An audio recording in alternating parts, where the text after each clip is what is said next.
Hello, everybody. I'm Mary Bagosian. I'm an adjunct professor at the School of Business here at AUA. And Jacob and I got to know each other in 2016 when he was finishing his PhD or was done with it, and our meeting was very brief. So I started talking about from innovation, and he was talking from risk management, and that's where everything got clicked. And I'm glad that last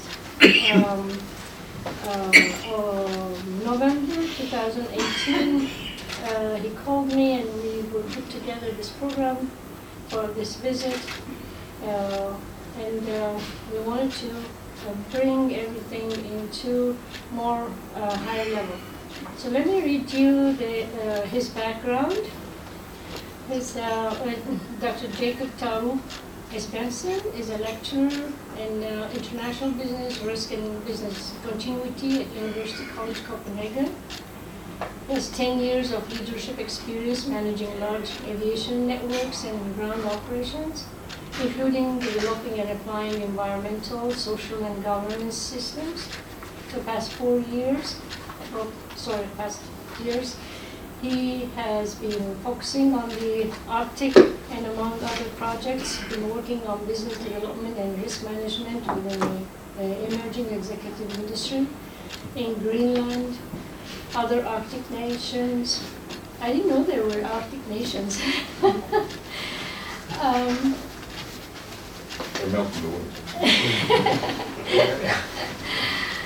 He has investigated the leadership between multinational and local communities, business continuity challenges, as well as researching the practices that these companies engage in when managing financial, political, and cultural risks.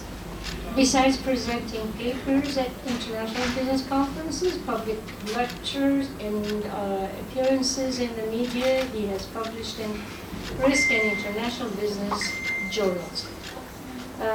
Let's welcome Dr. Taarup-Esbensen and Maren, who is also in the field of risk management, right? Yeah, security. And security. Good. Welcome. Thank you very much. Thank you for having me. I'm really glad that we also had the opportunity to present something, even though we've been really busy for the last couple of days coming here. I've been coming to Armenia since 2012, and I did my PhD fieldwork here on mining. So some references to mining is inevitable, even though I now cover a lot of the Arctic and the diverse set of risks that is also there. I would like to think that it's an open seminar, so if you have questions or something that you think you want to clarify more, please feel free. I will give the slides to Alan and Mary, so if you want to see the slides or use the slides afterwards, we can do. There's some references in there, so if you want, there's my email, almost readable letters, so feel free to contact me if you have anything. So just to kind of outline, I do research within risk, and I mainly look at risk perception or how people relate to different uncertainties in their surroundings. So I try to use these tools to explain how people act when they are faced with high complexity, ambiguity situations. Right? So if there's or if there's uncertainty about outcomes. And so I will say something about my approach to risk. I published some papers on how risk is conceptualized, and then I'll move into one of the areas that I've been working on communities and the relationship between the multinational mining company and the community as a complex relationship. Right? So it involves both the context, the environment, and different social aspects, and that goes into the way that communities and the multinational understand the environment they are part of. Just for reference, I don't get any money I don't work for the mining companies, but I have a business background. So I try to see, well, how does this company look at the world, and then try to dissect that part. I thought it was important because negotiation position of communities is not often very strong. So I thought my research would contribute to having a more equal level playing field when you're negotiating with strong economic partners, and what is the dynamics that you need to be aware of.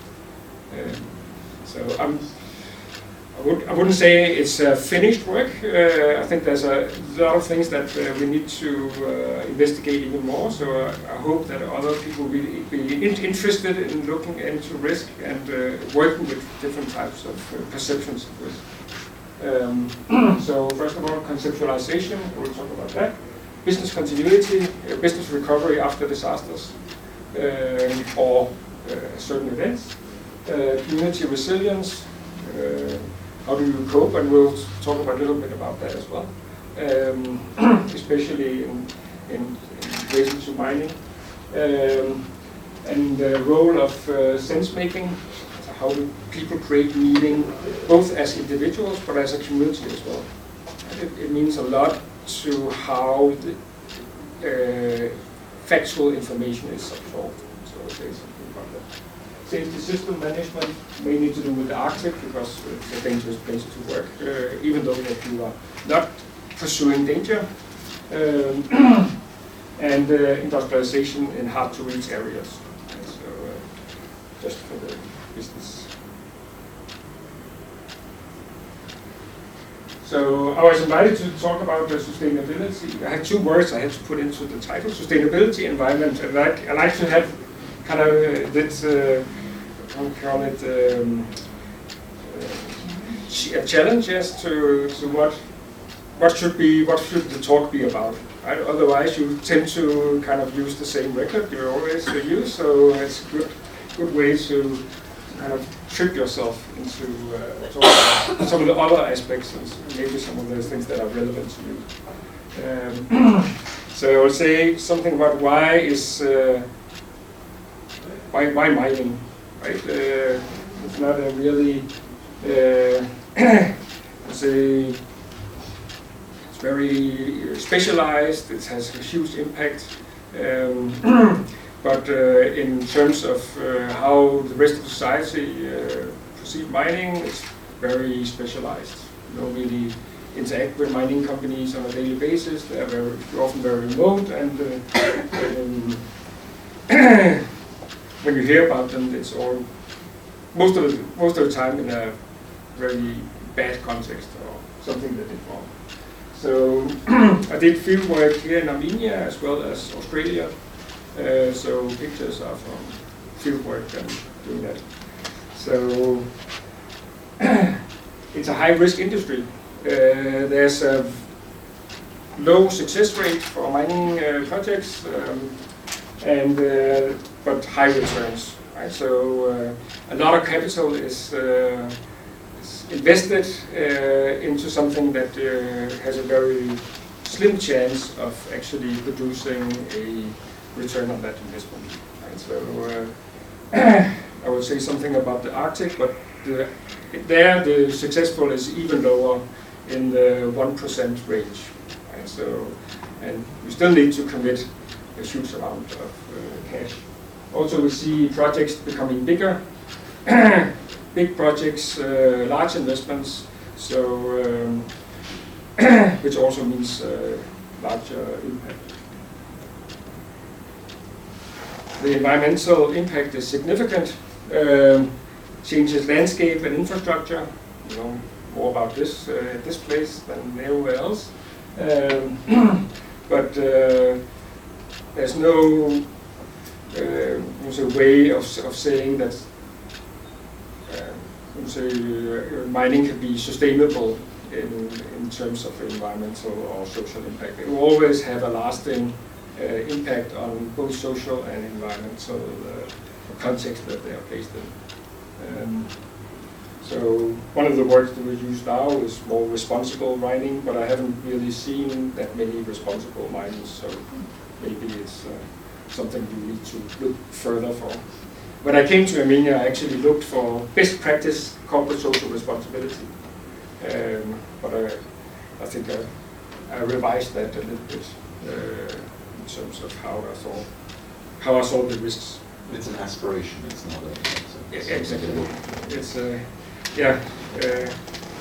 aspirational talk. It's a highly complex system with loose couplings. So we know that high complex systems at some point will fail. Right? So you cannot build a system that's unfallible. So these systems will at some point fail. Right? That's also one of the recent lessons from the first lessons was from 3 Mile Island, but also from Fukushima, that even though that you have very advanced safety and risk management systems, at some point they will systemically fail. Right? And the level of impact becomes larger with the scope of the system. Right? Because you root out all the smaller risks, but the larger risks tend to accumulate. So you see these huge disasters. Has significant impact both social and environmentally, also in society in general. So you see, this is a picture from Perth. If you know Perth, it's a mining city, a million people mining city in Western Australia, basically built on mining companies in that region. So there's a lot of strings to both the environmental impact surrounding the site and the regions adjacent to it, but also in the larger context, social and economic benefits and drawbacks. So one of the drawbacks in Perth has been high inflation, about 20% higher than the rest of Australia in terms of price. So you see these resource curse impacts. So an example, historical legacy from mining. We have tailing dam or old tailing dams. You know, this is the biggest one, I think, in Armenia. But you also have situations like these. This is from the two Vale accidents. Tailing dams bursts, first in 2015, and then another one in 2019 in Ilo. So this is a huge company that's have proved themselves of having high levels of risk management, and even though they pride themselves on these things, they have systemic failures. And I think at least the last one is a clear systemic failure of underestimating the risks that they have seen in their system. And especially when there's the same company and reproduction of pretty much the same risk. So that leads me to, so what is risk? A lot of the research we do has to do with probability of uncertain outcomes. And so this is from the Society of Risk Analysis. So they have a large list or long list of different forms of different conceptualizations of risk. Always, or most of the time, they have some kind of numeric number placed on it in order to say, well, this is the risk that we are facing. Okay? So all these different definitions are all used by professionals and by academics in order to say, well, this is how we define uncertainty or uncertainty of an event. Something of the third one here, uncertainty about severity and the consequences of an activity with respect to something of human value. So it's probably most social or the most inclusive definition of risk, that we only put numbers to something that we actually think of as a value to ourselves or to humans, and not necessarily to the long-term sustainability or the long-term consequences of whatever we are trying to manage. And that's, I think it's a lot of the research I've done is also on risk management, or organizational risk management, has to do with consequences to the organization and not necessarily to the long-term consequences of society. Yes. Are these definitions being used, can be used everywhere in all business, engineering, mining, environment? They are used. There's specific ones for. Yeah, and I think the list very much reflect the challenge that well, this definition doesn't really fit this context. So we will have to come up with a new definition, and so we have many definitions because we always find these gaps in our analytical framework if we want to identify something specifically. So it's one of the challenges that we are facing, and that's also what I've been working on, the same problem. How do I define risk in terms of the complexity I want to capture? Because it says in here deviation from reference value. Yes. So who determines and how is determined the reference value? Yeah, So you're talking in terms of mining, yeah. Where is the reference value? I mean, when you talk in terms of business.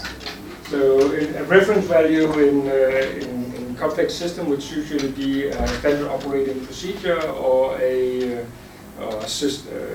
standard of some form. So that will be deviation from that norm, but it can also be a baseline.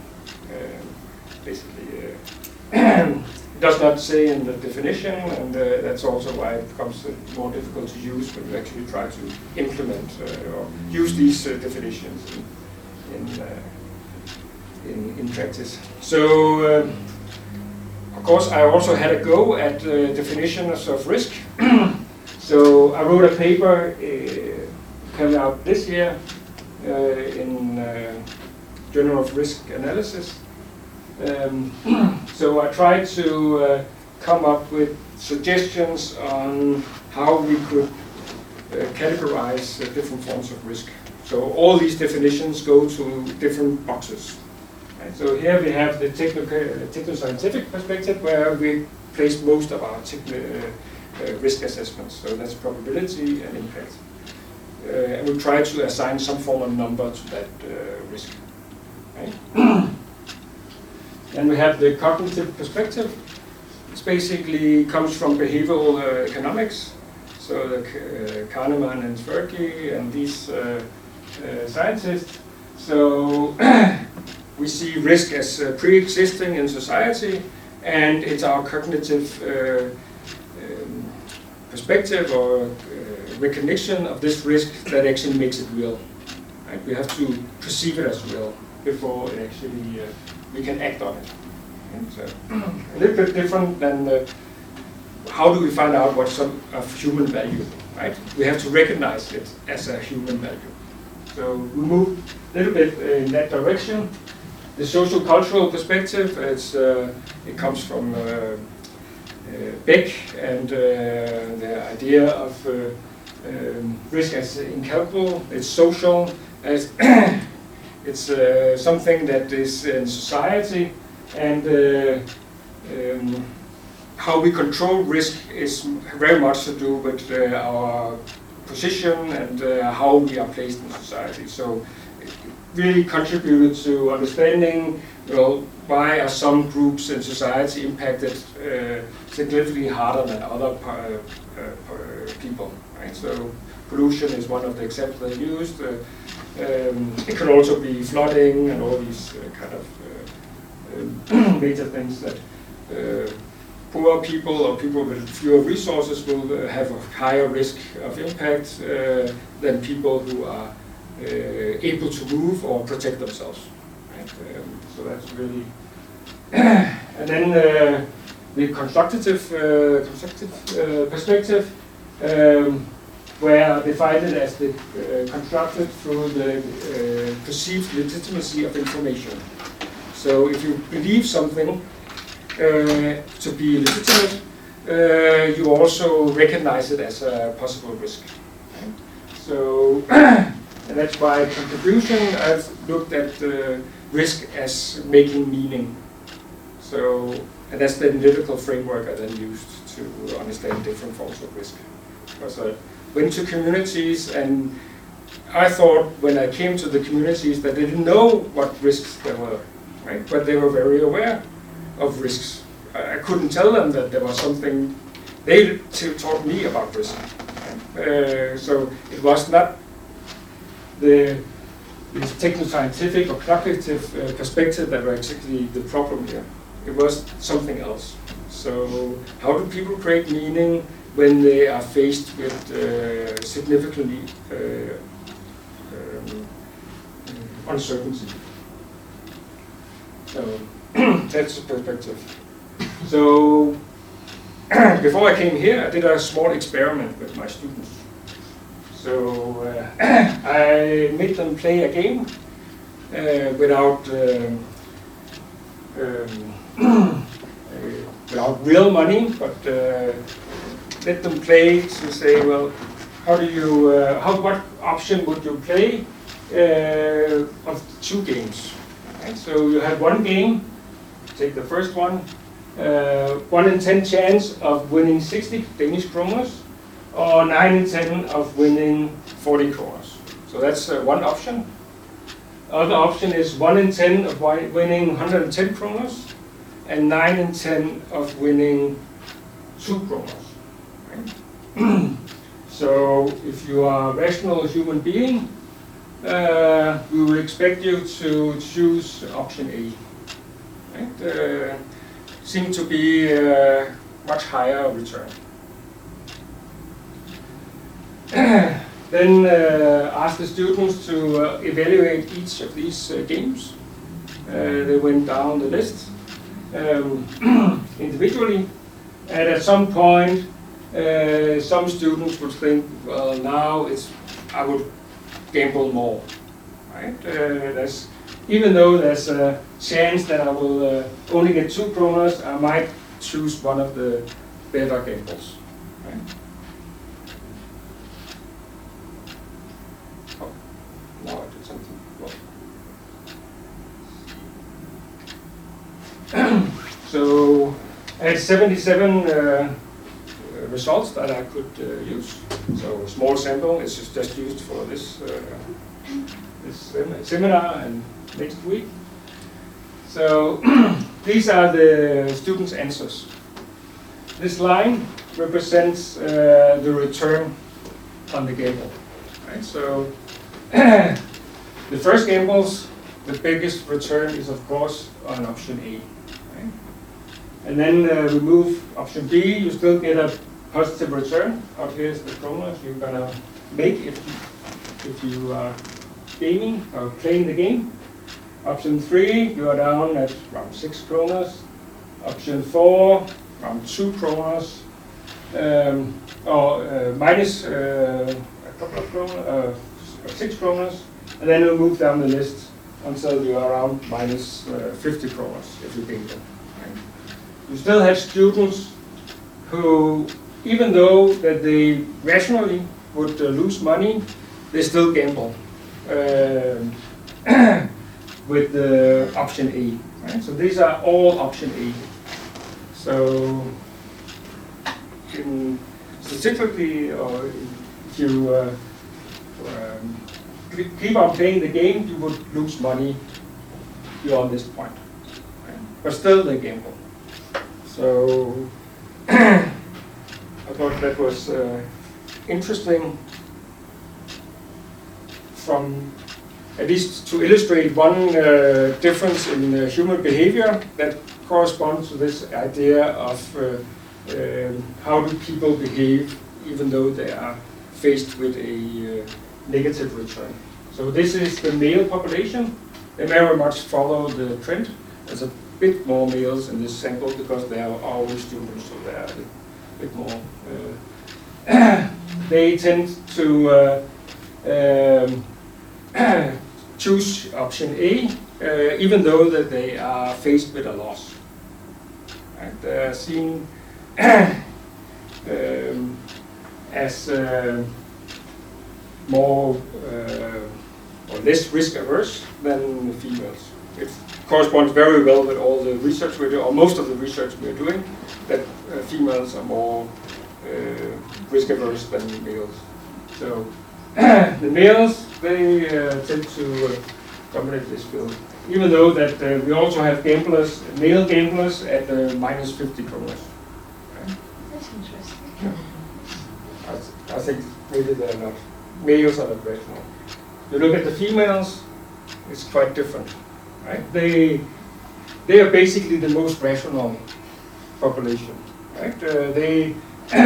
You still have females who are taking a gamble and tend to lose, but the group of females is significantly smaller than the male group. It fits with research. This is not published book. Right? There's a lot of things that need to be done with these numbers. But I thought it was interesting just to illustrate, well, maybe we are overestimating the rationality of people when we then ask them to evaluate something hypothetical in the future, which they have not experienced before. And that goes also for mining, right?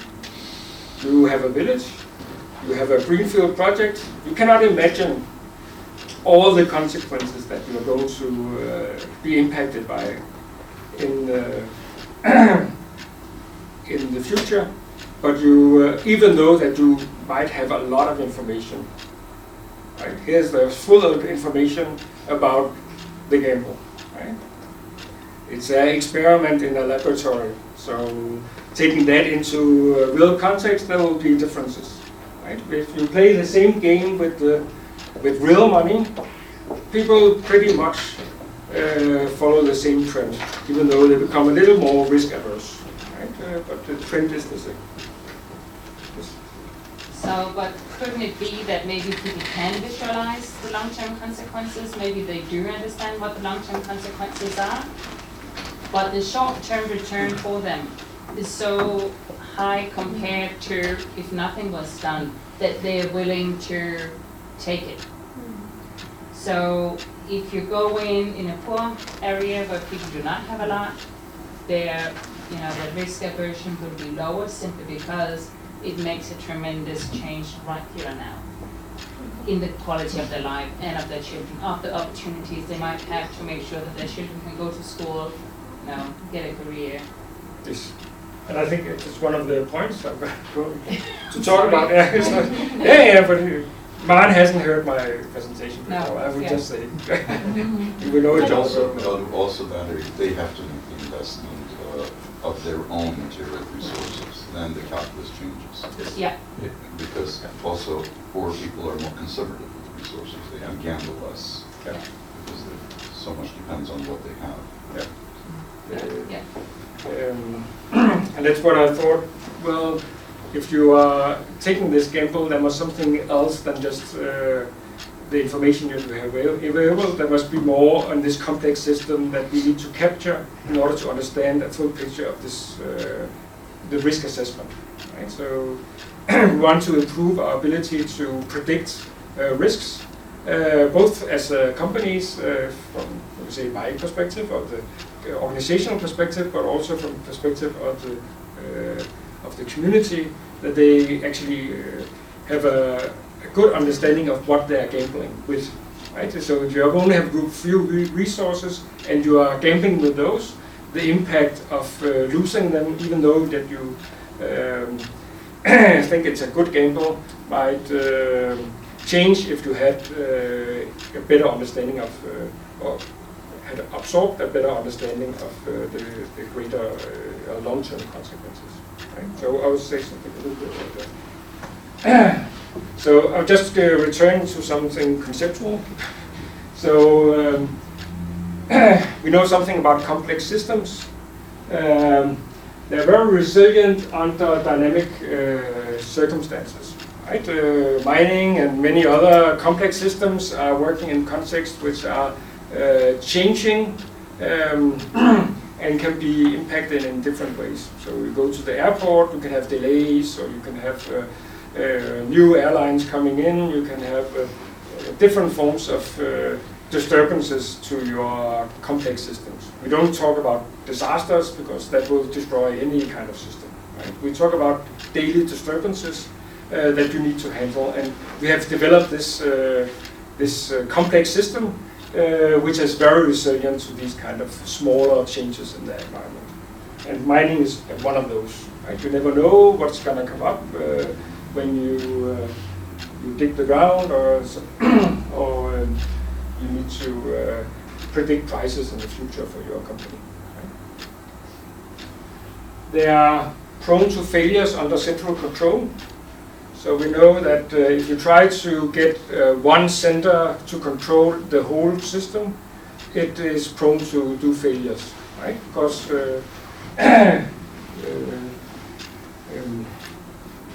people do not, or managers do not have full information and cannot oversee the whole system, right? So it's often, or it's decentralized if it's working. They're open systems, so things can flow in and out of the system. You can have different forms of impacts, and you can have interchangeable parts. Right? So in different phases of the mining project, you need different tools and mechanisms, different people, but it's basically the same system that you are constantly improving.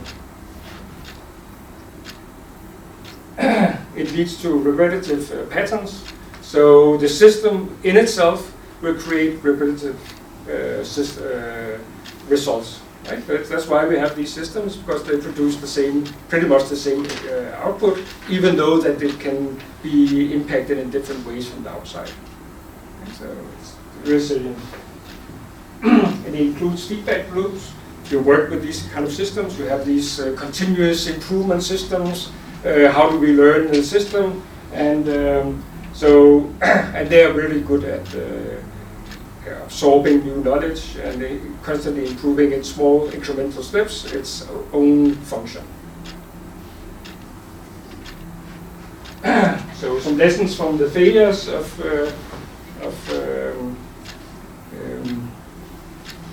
these complex systems, and this, I think this list is from the Challenger accident.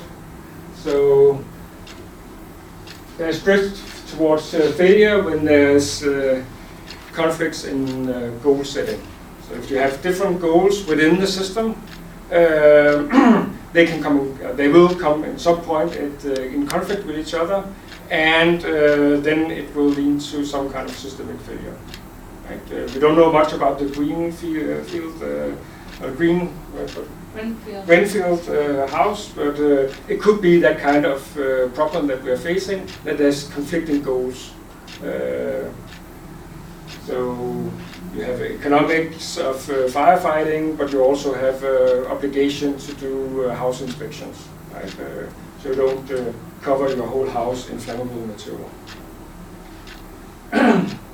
Past successes are as reasons for confidence. We tend to be complacent. Right? So as human beings, we think, oh, it's working. Why we have this saying, why fix something that is not broken? And that leads to complacency. So as long as the system is running, why should we do something to change it? Right? You do have feedback loops,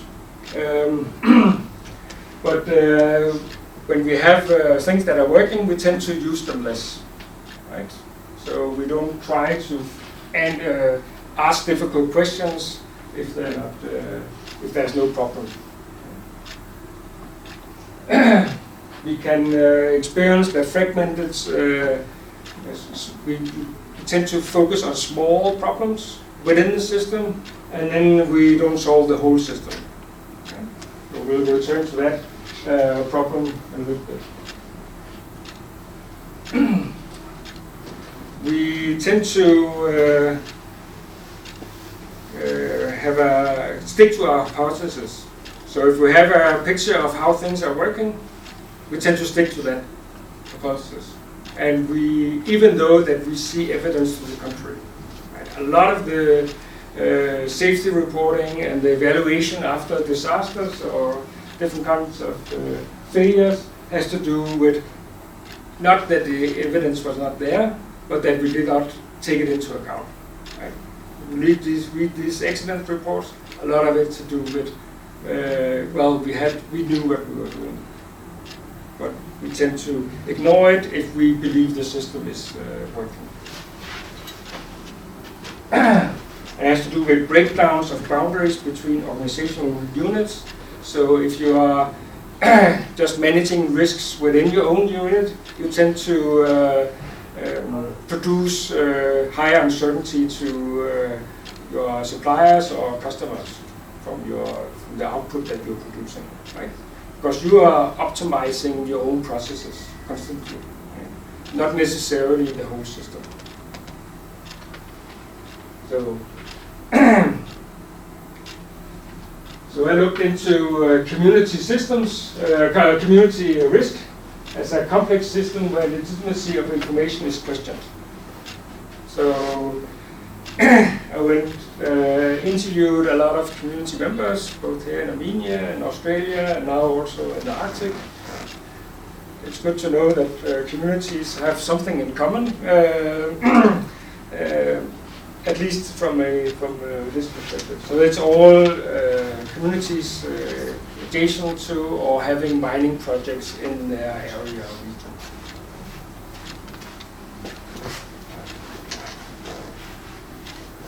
So we knew something in advance. We know that communities are a source of risk to business continuity, and we know that this is a specific problem to mining. And so does not specify exactly what kind of communities that we are talking about, but communities are seen as an issue, and we'll say a little bit more about that as well. So this is the mining industry itself has identified this, and different types of think tanks. They could document in Australia, most of the research done here, that communities were a source of risk, and it actually has an impact on decision making of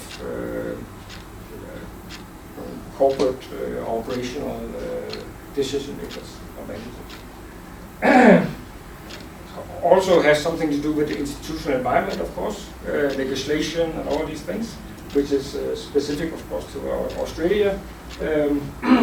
But I think the most important thing was that local communities is actually seen as a source of risk. Why not ignore them if there is no risk there, right? Also helped that they actually had a research subject to investigate, otherwise not.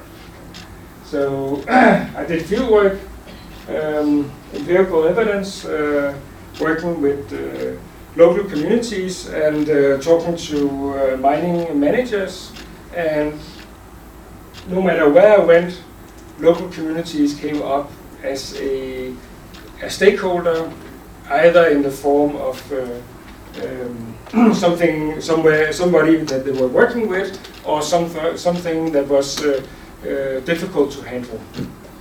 So some form of risk or opportunity seeking behavior.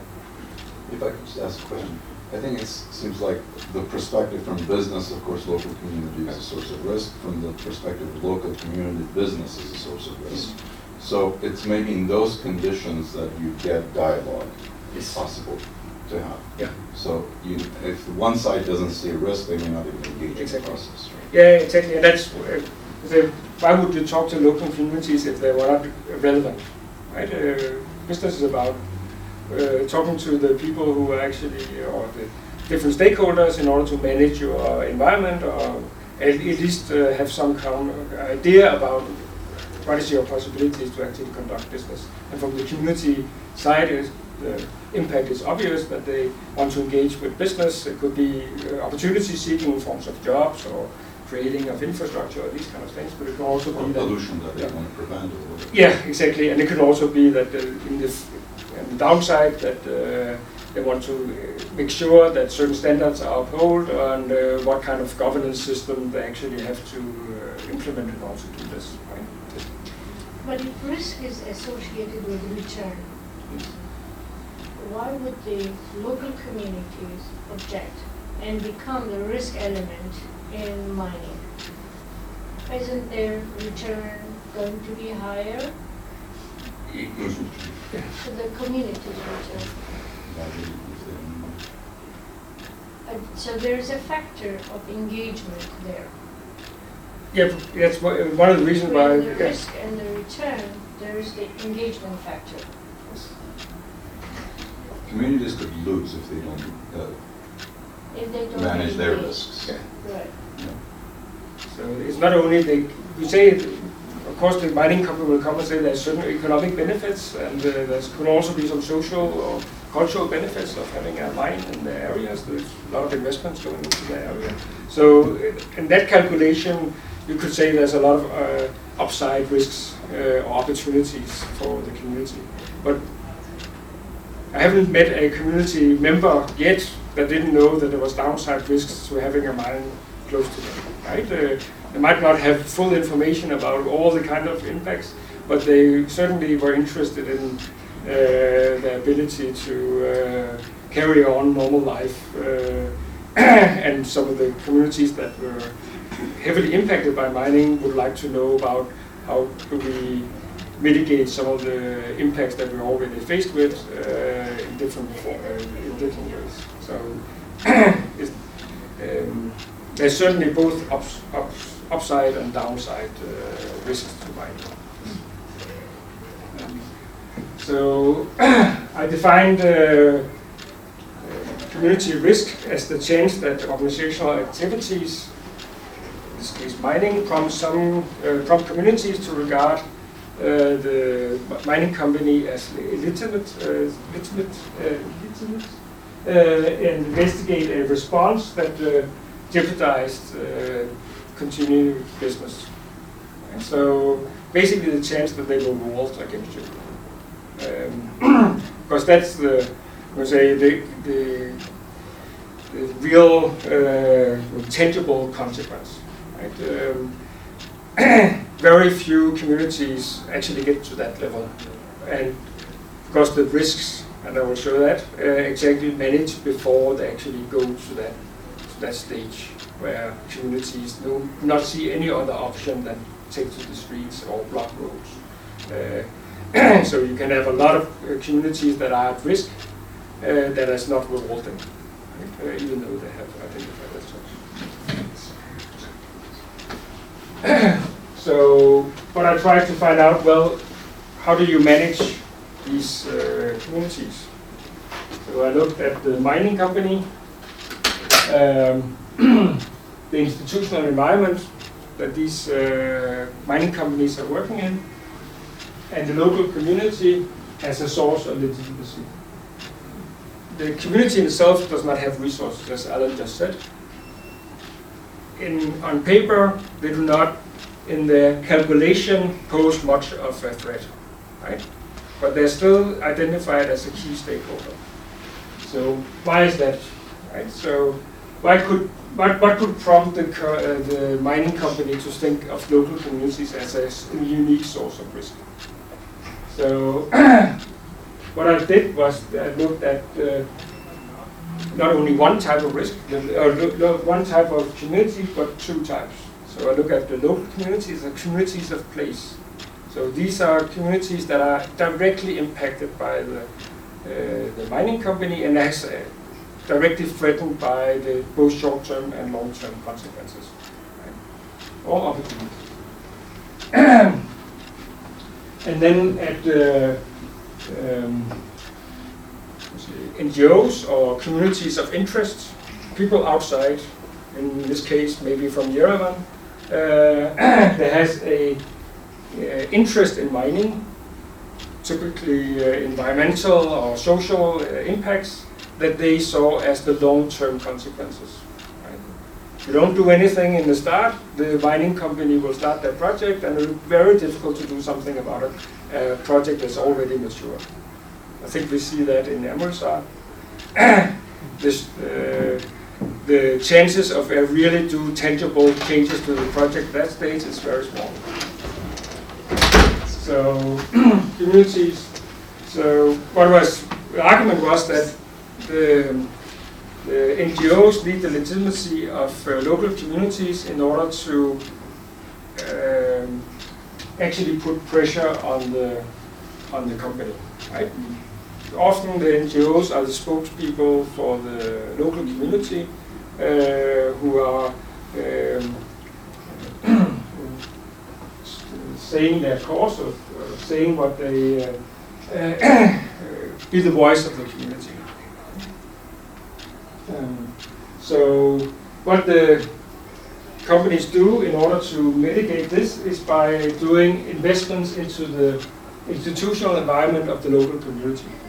So they will improve infrastructure, because they need the infrastructure anyway in order to build the mine. So they will put in gas, or they will put in new roads, they'll put in telephone cables, electricity, all these things, also needed for the mine.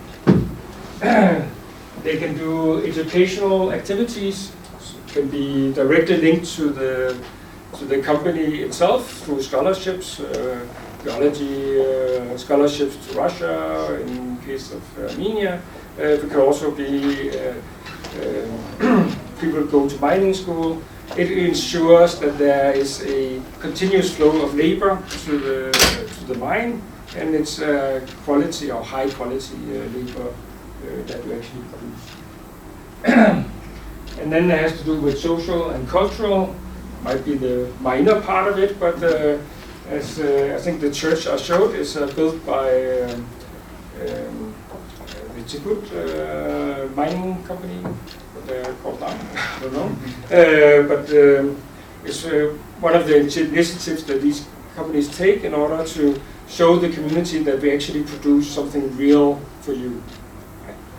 As we said before, is local communities have few resources, so they will look at tangible investments into their community, and not necessarily the long-term consequences that you are facing 30 years down the road. Right? Because this is something I have now. I have access to healthcare, I have access to a better road, I can see these things. I cannot see the pollution that my grandchildren might experience.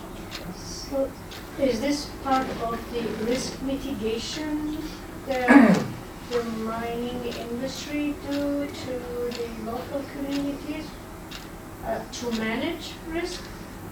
Yes. So yeah, exactly. Because the legitimacy is not a risk in itself, right? Yeah. It has to be in some form that companies can recognize.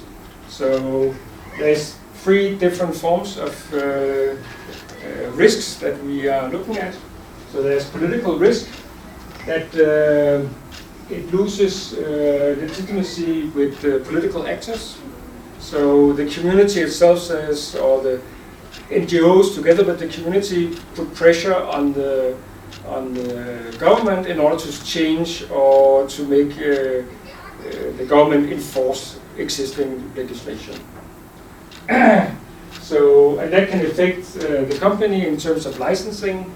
So you lose your license, it's changed, it's or it can change ownership structure. Basically, we've seen in, I think, in Latin America, nationalization of resource industry. Right? So huge risk in terms of for mining companies where investments can be in the billions. Right? A lot of things can go, or a lot of investments can go into mitigating these forms of risk. Right? And they are all originating from NGO, local community legitimacy claims. Yes, right. It's a global trend actually. If you look to the it's a capital-driven sector, right? Yes. The highly capital-driven sector. And you see the anti-globalist kind of narrative by the big players. You see all the big trade wars, mainly on the primary minerals, right? And nationalization, as you mentioned, and the cut of demand and the transition towards low carbon economies. So it completely changes the structure of the mining industry, Yes. because it goes towards the consolidation of the market. So some players will be absorbing the fewer ones because they will not be able technically compete, Yeah. and also compete to the strengthening negotiation power of the nation states, Yes. and also the civil society that are more. That's also why we see bigger projects tend to focus on fewer plots, but on bigger land use. And, consolidation of smaller companies into. It's always something we've seen in the mining industry, that you have smaller companies that are constantly sold, or their licenses are sold. But this is a new, very new, but it's we see larger and larger mining consolidations, and they are becoming more project-oriented than actually mining companies that we've seen before. So, but it's a more technical part of how you do business. So we have cultural risks. It has to do with social license to operate. There's some formalization in terms of creating these kind of agreements. Next week I go to Molde in Norway. I will talk about impact benefit agreements. So as a community, how do I negotiate with the mining company in order to get direct benefits to my community, and in return I will give you a social license to operate. It's of course not a piece of paper, but it's a social contract between you and the company, or the community and the government as well. And then there's financial risks, always existed. I think in the Tegut project, we had a huge Danish investment into that project, and that was pulled due to community pressure, right? Can have huge consequences, and that's the reason, or the official reason for pulling 350 million Danish kroner out of the project was that, well, you're not living up to the standards of community engagement from our perspective, right? So that was basically a CSR issue for the investor, a huge institutional investor in Denmark. Yes. Can I say something? I think all these political and financial risks, or geopolitical risks and financial risks, are directly related to each other, because when you talk about the enforcing to each other, because when you talk about the enforcement of the further EITI standards and all control and society's awareness and claim that we want to know who are the main investors behind, and you look, scan the industry, you see all these big companies being registered in offshores. So it's one of the reasons that this will be way more complicated for the communities to negotiate with the private. That's why the nationalization of the industries is more, let's say, logically possible than if you negotiate with private companies registered, and you never know who are the big investors indeed. You will never know. Yeah, and most of the companies that we look at is actually that's why they try of tax haven somewhere in the world. Yeah, right? they try to delocalize the financial risks by new financial instruments, yes, creating venture capitals, hedge funds, to make it more legitimate. It doesn't change the essence of the structure. Yeah, you can always basically reduce it to financial risks, but when you look at companies, they are more than just the finance of their existence. There's more diversity to doing business than just making money. It's from outside we might think of as that because that's the tangible result of the activity. So this is the way companies identify risks. This type of risk is when they become obvious or salient as one of these threatened to one of these types of actors. So effective community management means communities become less risk averse. They tend to take on more risk even though the downside risks are very obvious to them, right? Because they have negotiated a trade-off in some form, maybe not on paper, but they have committed themselves through the investments in the infrastructure and the tangible results they can actually see. If you look at the mining companies also in Armenia, a lot of investments go into building the mine or all the preparations for the mine. You don't see any of the downside. You see the new road, you see the gasification, you see electrification, and it can be 2-3 years after that you actually start to see some form of downside, right? Dust pollution in the town, all these things, right? Which is common. But you don't see those at that stage when you are actually providing the license to operate, or when you actually had something to negotiate with together with NGOs. A lot of NGOs come in afterwards and say, well, I told you there will be something downside risks there, but at that point it's very difficult for the community to have really any impact on the tangible construction of the mine. So it happens later. It happens earlier. We talked about this a little bit, the willingness to trade short-term gains for long-term pains. It's not that communities do not know. Right? They are very aware of what's happening. But as we also talked about, fewer resources, you actually get something in return. Also job opportunities. Talked to a lot of community members that was where it was the reason for staying. Right? Instead of going abroad to work or somewhere else, migrate somewhere else, it was the reason to stay where you were. Right? It means something, even though you might think that it's a pure community and there's no reason to stay because there's all these resources are not there, you could go to a bigger place and have better resources. People tend to like the place they live and they're born. Right? Even though that it's not central Yerevan with very luxury and a lot of resources. And they tend to build dependencies or couplings with the company. So there's a lot of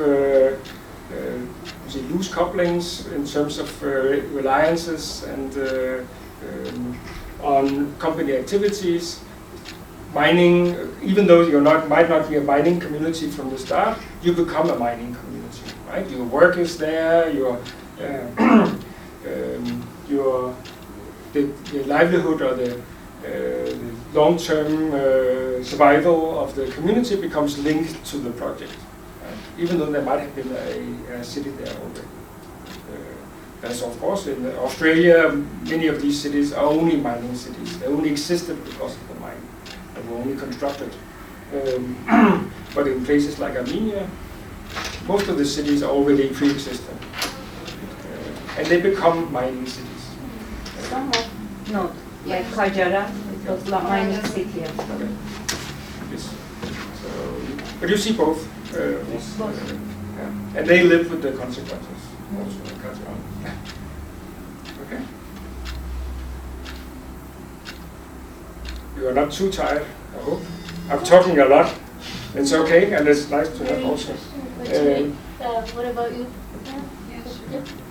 I will then switch a little bit to some of the new stuff I'm doing, which is it has to do with the Arctic. So I hope you like the code.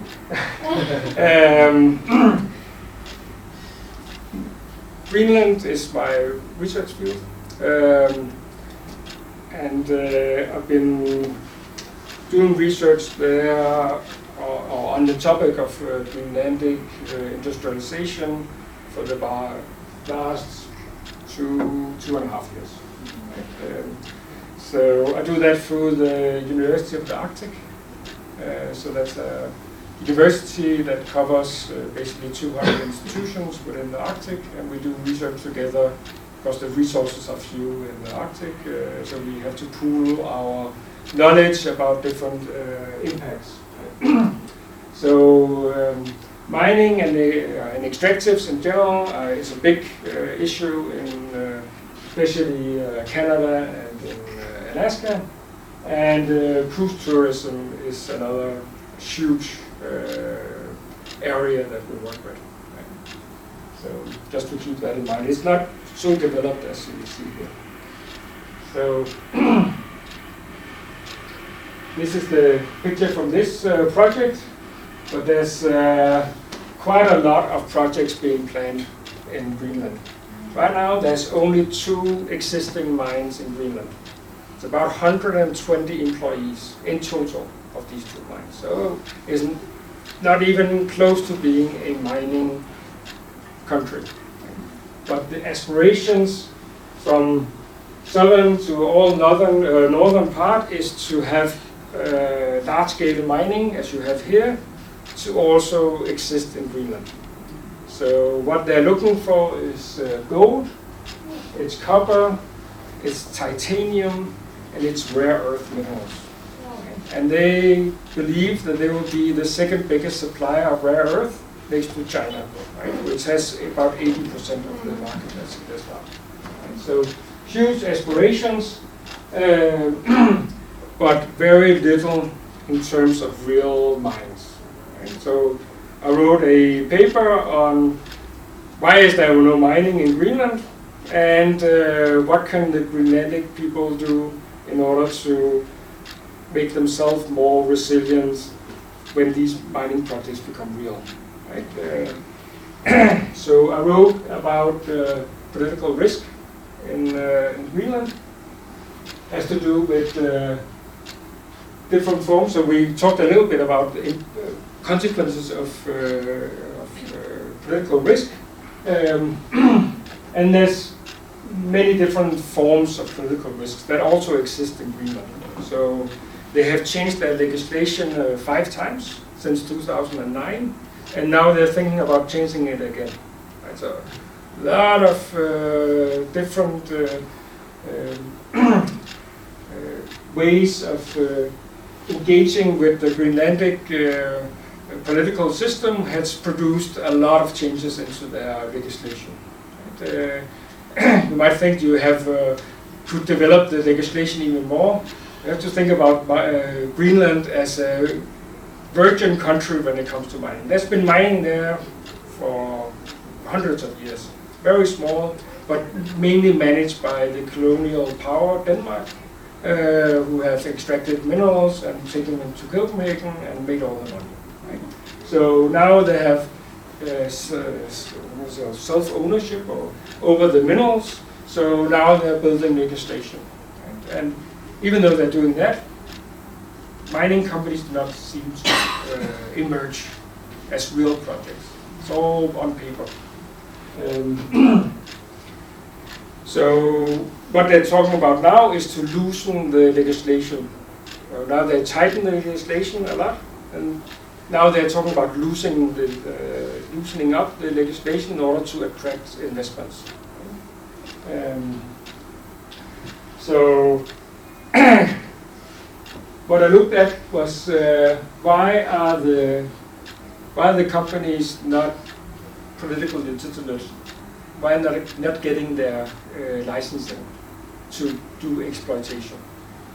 So I look at pragmatic, moral, and cognitive legitimacy. So if you are losing one or more of these, you might not be trusted by the government in order to do your work, and then you'll be delayed in your ability to get your license. Right? They will not trust the reports you come with, all the social impact, environmental impact assessments, your impact benefit agreement will not be accepted by the Greenlandic government, and that is also what has happened. And so you come with your paperwork, and they say, well, I'm not so sure that this is right. You need to redo it, right? And some of these projects have been underway for. I'm following companies since 2007, and some of these companies have existed at least from 2007 until now. Still in the project phase. Right? So mining projects take a long time, but you would expect a higher success rate than 2 small mines. So pragmatic legitimacy is to do with political actors see the benefit of mining. Economic benefits, social benefits to the community, right? The Greenlandic community as a whole. Only 55,000 people in the country. Small but geographically large. So most of the companies actually enjoy pragmatic legitimacy. It's a way to get out of fishery. 95% of the economy is linked to one resource, fish, and 50% of that is shrimp.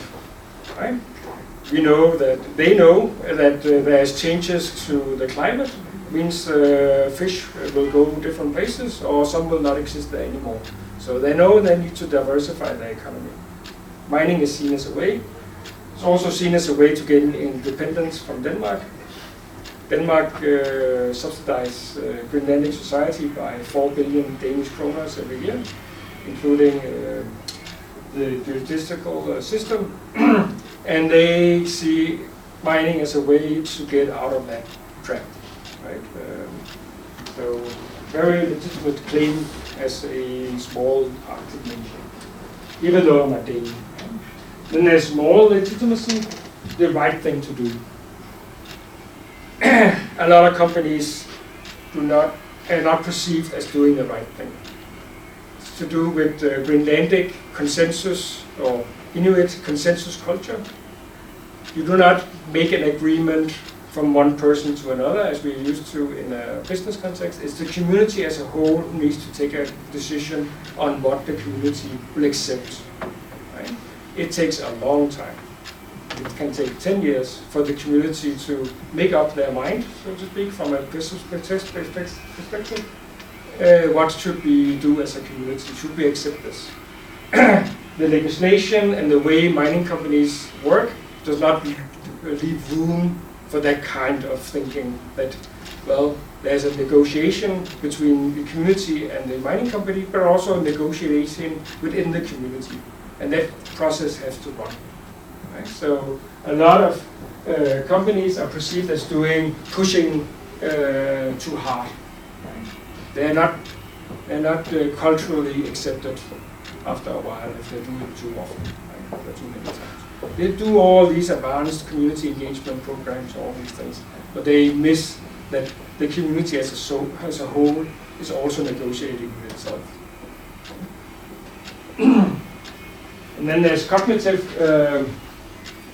legitimacy. Do we need mining? Right? In the start, in 2007 to 2014 or 15, the belief in Greenlandic society was, yes, we need mining because we want independence. Right? Now, not so much. We have fish. We have good relations with Denmark. Maybe we have even better with USA in if Trump. Greenland communities prefer to the offer of Mr. Trump to buy Greenland. Yeah. Attitude. It's a difficult subject also for Greenlandic. Greenlandic people is not totally opposed to being a part of the US. It's not like they said, oh, no, we want to be part of Denmark. No. Or we want to be just independent. Right? Now, right? They have strong cultural ties to other Inuit communities in Alaska, and they could see themselves as part of that family. So you should not just disregard Greenlandic or the Trump decisions as being something totally absurd. It's not it's not only unattractive. The proposal is unattractive, right? I was in Iceland 2 weeks ago. The energy ministry, Perry, he from the podium said to the Prime Minister of Greenland how much he would have for his country, right? A huge insult. So all the Americans that went around after the break, and they apologized to everybody they could see.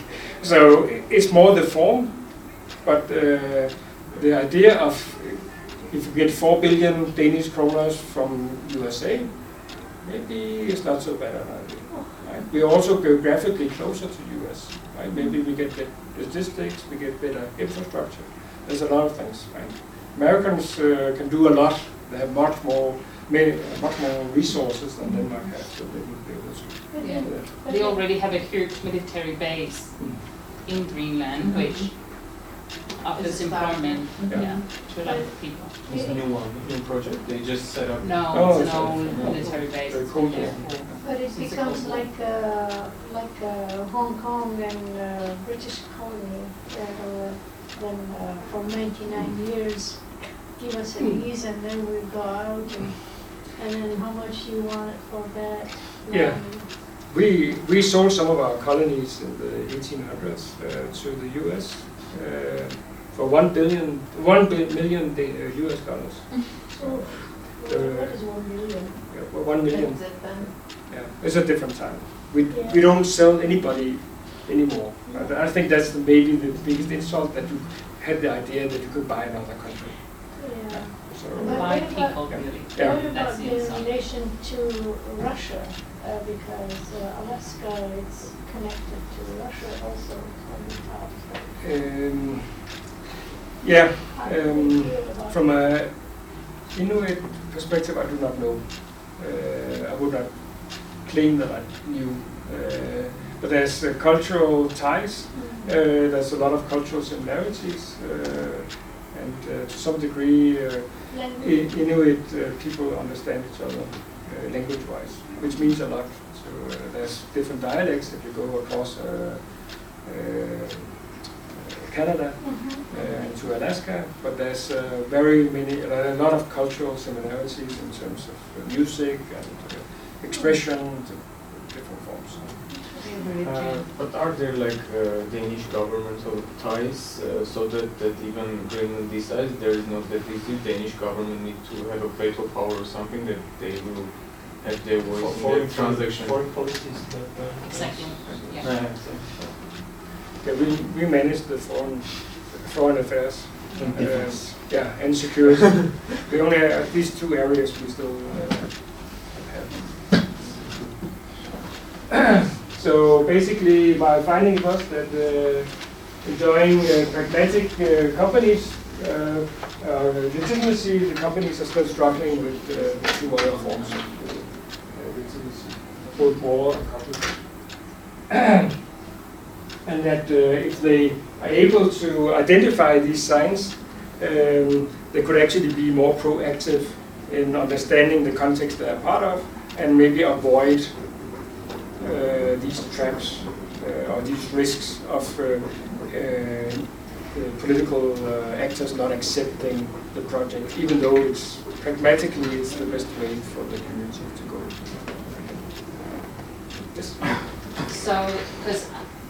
Yes. So I thought that one of the reasons, so this is not my research area, I thought that one of the reasons that Greenland doesn't have mines was also that it's very expensive to extract.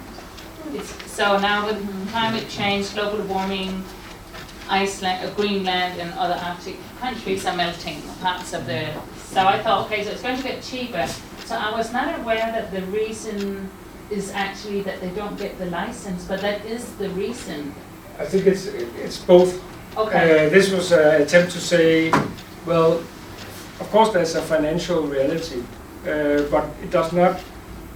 It's not limited to It's that. not limited to just mineral prices and logistics, right? So say, Yeah, so of course there's more to a project than that. yeah, yeah. And it's also the case here. This, at least my argument is that political risk actually plays a huge role in development of resources in the Arctic, especially green. Is there a proof that those resources actually exist in Greenland? Yes. It is. There's a lot of resources, especially rare earth minerals. There's 3 or 4 of these projects are rare earth projects. So, and the good thing about climate change is that the summer period is longer and there's less ice. So you can actually mine for a longer period of the year, and you have access almost the whole year. Especially in the south, you will have access pretty much. Do you have any knowledge how deep they have to go into the... Not very deep. It's all. There's only one of these mines that are closed or tunneling. Rest is open pit mining. So it's just strip mining, and then you are in the mineral resource or minerals in the Arctic, not only in Greenland but also on Svalbard and in parts of Russia. The geology is very exposed. So you basically in Svalbard you can basically go out and dig coal with a shovel. Wow. And so it's very exposed. So this is another example of consolidation of the sector. Because the companies that are smaller and medium, they are not going to have this technological breakthrough, all the capabilities for automation and digitalization, big data, AI, robotics in the sector. So they are not going to compete with the big ones that are forced to move towards peripheries and the cross-border areas, because the main sources of the main places of the low-risk extraction areas are being exhausted. So they need new sources. Interesting. We see also in Greenland we see consolidation. We see these small companies coming in, 10, 15 people. They are digging around, trying to find out, and then they do a prospect, and then they sell that prospect to a larger company, who then consolidates and sells it on. So some of the companies I've been looking at, they've been sold 3 or 4 times before, during that 2007-2018 period. If in Armenia there would be any legitimate, valid, scientifically proven, economically calculated research on each of the mines we are having here, mineral and non-minerals, we would see that there is not any mines in Armenia. For me, like in Soviet Union, they would consider mine as a place that the extraction place would be considered as mine if it had economic viability. So if the current mines pay all the taxes, royalties, being transparent and following all the rules, none of them would be economically viable. None of them. So we don't have mines. But it's but we do anyway, and that's I think that's one of the challenges is that if you see the taxes they pay for the ridiculous. It's ridiculous. It's nothing. It's like 20 dirham for 1 ton of in royalties. Yeah.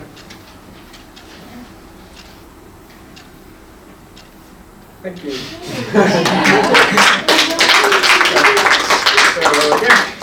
Thank you very much for coming, and of course you are welcome to contact me if you have any questions or you thought it was interesting. Also, if you want to read one of the papers or all the papers, I will send them to you. Oh, this is fantastic. There might be somebody that has some kind of question. Sure. Mern, do you have anything from your perspective? I know you said you're not in this field. Before I start talking from my perspective, well, so I come from, I've worked for the United Nations World Food Programme, so I've worked with food security, which is not poverty, measurement.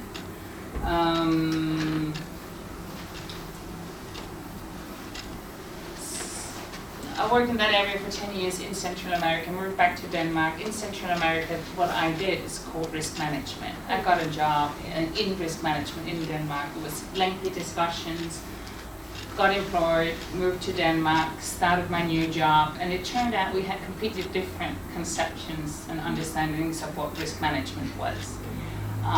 Even though we had talked about it, they were still like in the idea that risk management is about managing unwanted situations or dangerous situations.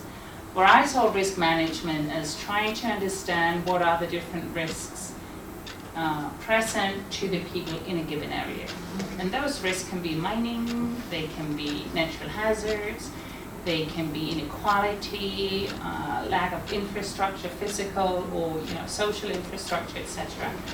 So I think one of the things that I'm looking at now is also how can we combine the lessons from like the humanitarian development field and traditional risk management, which even though you don't do financial risk management, I still see this presentation more as a traditional risk management. Like business risk management. Yeah, exactly. So my contribution to this would be, go out, work with the people and try to look at what do they perceive as risks in general. Like social and environmental law. Exactly. And then try to see, does that open up new perspectives on how and why they consider the mining industry in this case, for instance. Interesting. Yeah. It's very interesting. I guess I looked at this whole thing from the innovation perspective, and I kept thinking, I see here risk as people's feeling to resist change. When they feel change is coming to them, they feel risk, right? Yeah. And I know innovation is wanting to change, being open to change. So I kept thinking then, if this is a risk management, or if this is all risk, and especially in the mining industry, you can see why it is all risk, then why do people go and dig and find new mines? They do that because they want change. They want newness. I worked on rare earths for 10 years. And I know how valuable these materials are. And I know why China is the #1 in the world.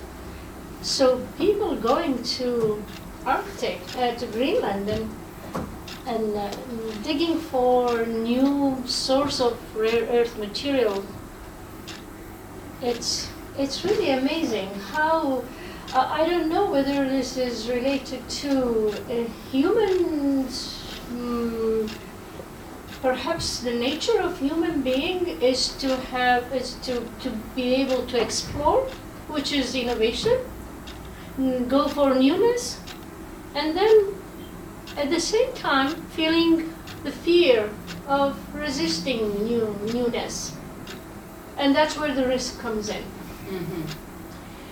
But It's very interesting. But I think that in your case, so the people that you say that look for newness are not the people that live there.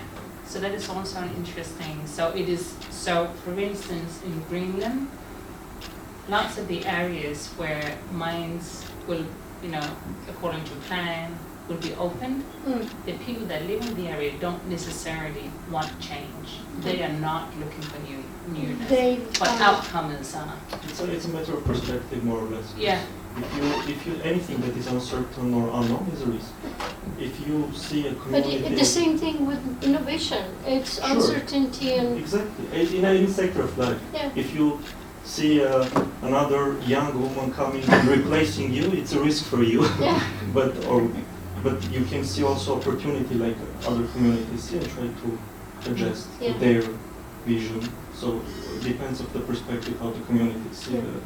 So let me ask you one thing. Go ahead. If I may, in this regard, I think that we also forget about sustainability of mining business and the cost of industrialization as such. Because as, I don't know if you read, like lately, the famous photographer of China disappeared because he was revealing the cost of great result of China, the polluted cities, diseases, poverty, and so on and so on. So this is exactly the social part and which actually usually is at cost. And for example, I've been working for 5 years in CIS countries for business, but still I've been learning a lot of social and political situation in the market. And when country is fully reliant on natural resources, like in 19th century, we easily can see like the situation in Azerbaijan when only Russian crisis happened in 2014. That market was the first to collapse with 300% of inflation of local currency because of full dependence on natural resources and so on and so on. And even having, for example, in their possession huge amount of income and real money from natural resources, they didn't do any mitigation and investment into technical development, into digitalization, and so on and so on. So they happen to be totally, let's say, naked at the face of the crisis. And also, if talking about mining industry specifically, we all know the British example of closing the mines in Wales like many decades ago, but still it was a long process and many points are at stake. So there is, let's say, always a trade-off. Let's put it like that. That's absolutely. Any other question? Does existential risks include all risk management? So existential risks in terms of, so to like the existence of a community? Risk, business risk, financial risk, and so on. Yeah, it should be.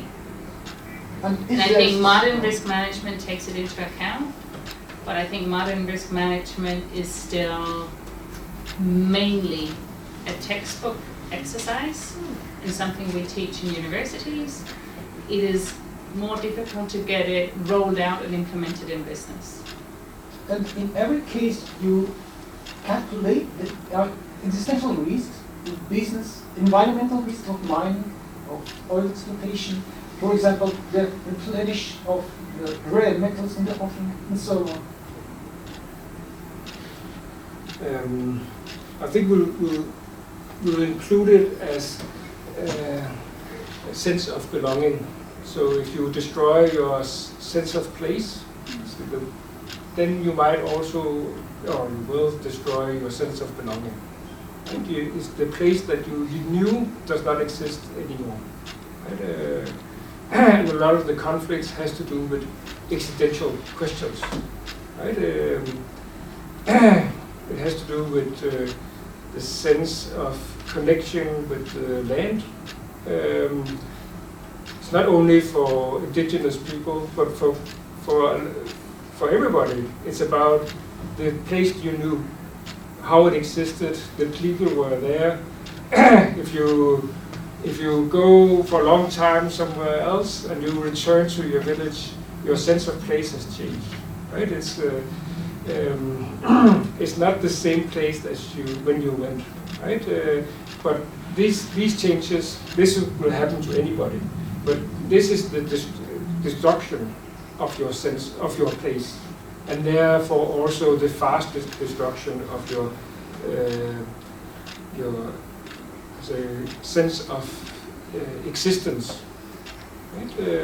So we might have these symbols like the church, or you have the sports place, all these things, but it will, the mind of the project will destroy more than that.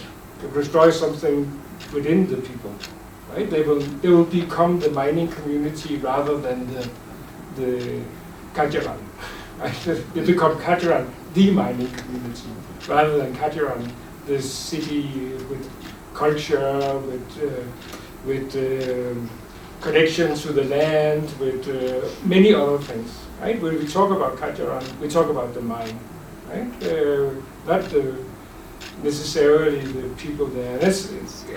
It happens to a lot of mining communities that they become the project rather than having a. It's always been the first thing while the corporations used to deal with the locals. It's creating artificial identity crisis within the communities to detach them from the land and from the cosmology. And they use this resource argument that you don't have a road. Yes. You should have a road. It's your right. You have no education. You don't have education. You don't have childcare. Oh, you don't know Bible. Healthcare. You don't have, we build a church, right? Oh, it's are they interested in our mental health? Because they invest in both our mental and our spiritual life, right? But it has to do with displacement of existence. I think it's very true. Right? But I think it also depends on what you said about, it depends on the perspective. So if you take the perspective of the community, it has to do with sustainability too. Is this investment, is this activity sustainable? And I think when we look at it operationally, I think it's a problem because most businesses, they organize, so they have one department, a certain group of people that deal with corporate social responsibility. It's an entirely different set of people that deal with enterprise risk management. Even though it is now in many companies referred to as enterprise risk management, it is still often placed in the financial office, so the CFO oversees the activities that goes on in enterprise risk management. Then you have business continuity, which is a completely different set of people altogether. Then you have safety and security, which is again a completely different set of people.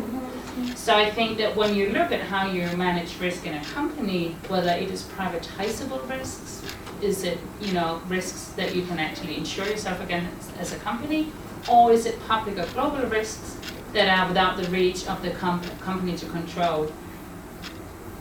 It is spread out all over the place in the companies, and that makes what you refer to very difficult to address. Because oftentimes you look at the management of the company, you look at the board, they don't have that complete overview of risks. So what are the risks to the company, but then also what risk does the company present to the community and the people where they operate? Well, they do have the note of the risk from their numbers.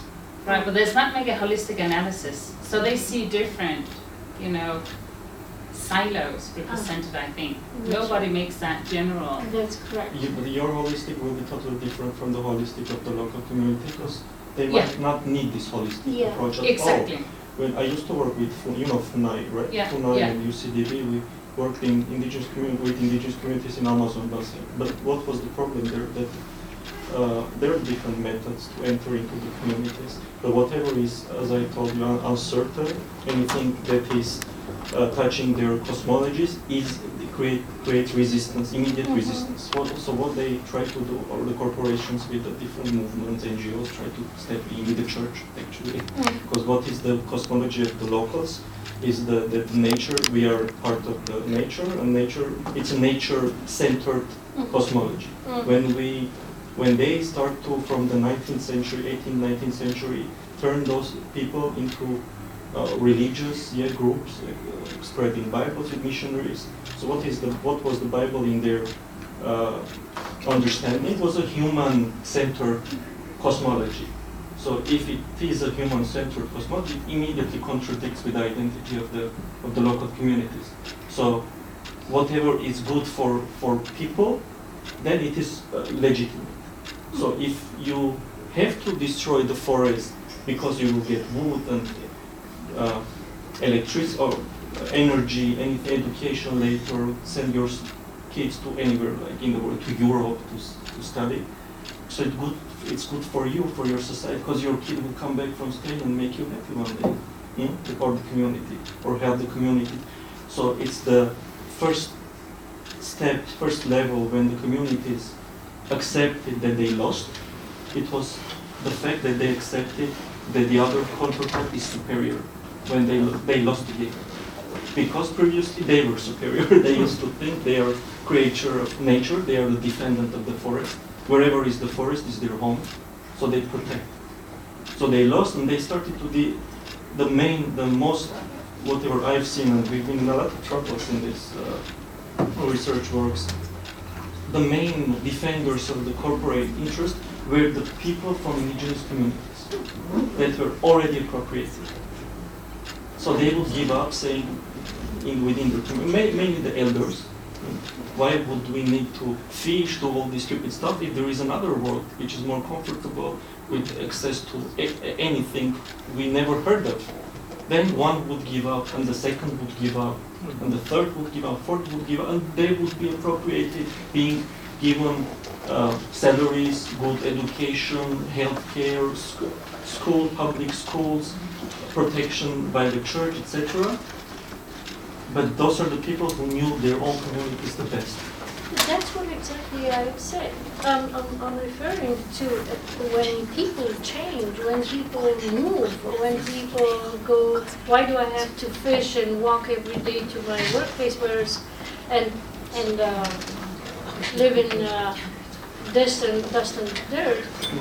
Instead I go to big cities and so people want change, and that change is the innovative part of the human being.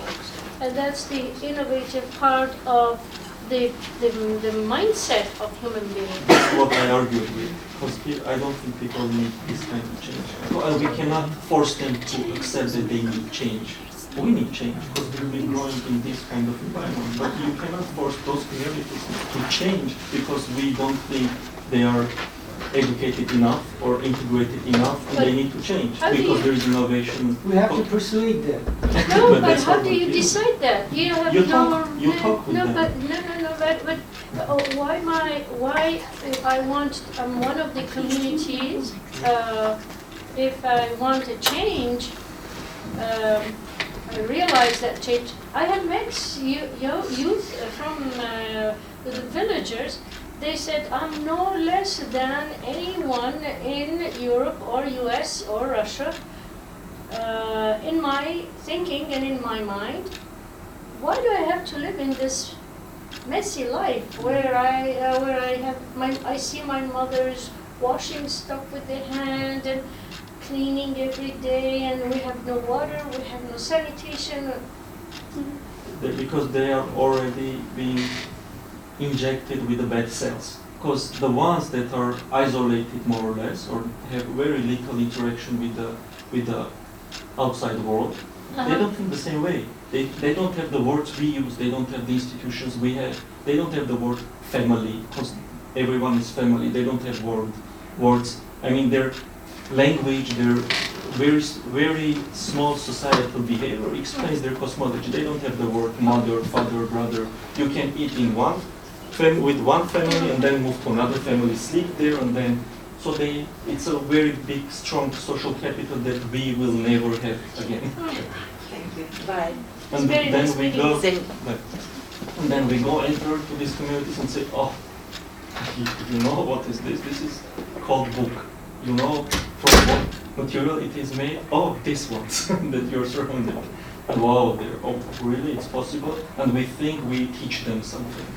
But do they need this knowledge or to change? Yeah, so Jacob, how do you do your research? Well, Is it surveys? Is it? we do it short. It's field work, so I go to communities. I go to mining companies.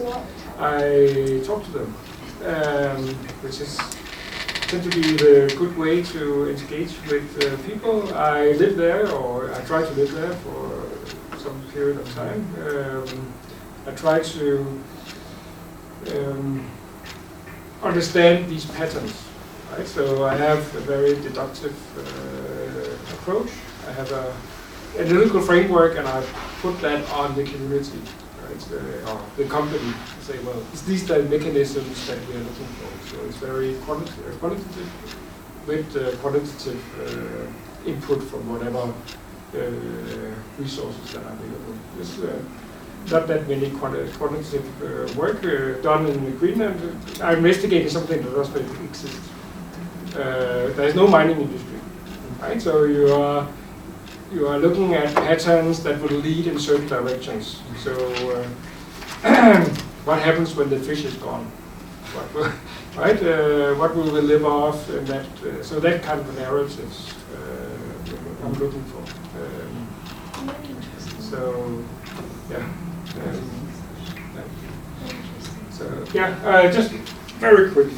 It's just we talked about how organized, why we do not have one point of entry to the company. I think it can explain by complex systems. Right? If you centralized your risk management, the system would fail, because we know that centralized control will lead to failure. So I think that's why these patterns emerged, even though there's a logic into having more central control of the process. At least analysis. Yeah. So that means if I have a complex system, I should look into each portion separately and see the risk over there and the likelihood of its occurrence. And what we do in practice, we do standards. So that's how we build the holistic approach, is to build a standard that encompasses the whole company or the whole organization, so that we do not have breakdown of barriers between organizational units. Right? So that's how, if you look at a company, you go into a company and you look for these structures. Right? That's how they manage, because they're not small company with 5-6 people, of course, they do not have a standard, but formalization happens really quickly. So as soon as you get 50, 100 people, you start to see formalization of patterns, because the system becomes more and more complex. So it will self-organize in this way, with these kind of threats to them. Yes. Thank you for staying also.